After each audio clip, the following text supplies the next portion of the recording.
Welcome back, everybody. You have chosen to learn about how religions and philosophies in medieval Russia were meant to establish order, stability, and governance, but also led to conflict. Here to teach us once again is Courtney. Hello.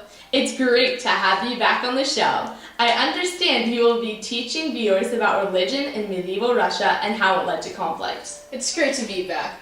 Yes, I will be, but before we dive in, the folks at home should first understand what the religion and philosophies were in medieval Russia. What were the religions and philosophies? I'm glad you asked. Medieval Russians were highly devoted Christians. In fact, many medieval rulers converted to Christianity. Vladimir is known for being the ruler who spread Christianity the most. He was baptized into Orthodox Christianity and required the same of all his subjects. Isn't that a little harsh? Vladimir wasn't the kindest ruler. What a bad Vlad. As I was saying, because medieval Russian rulers converted to Christianity and helped spread it, this conveyed the idea that there was no separation between church and government.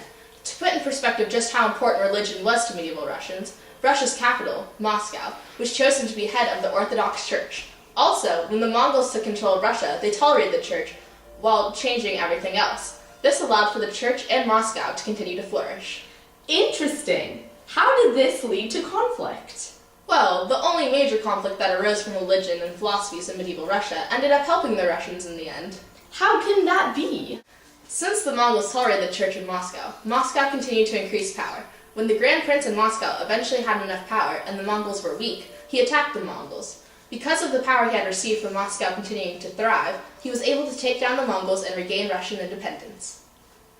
Wow, that is fascinating. Well, it was great having you on the show again, but we are out of time.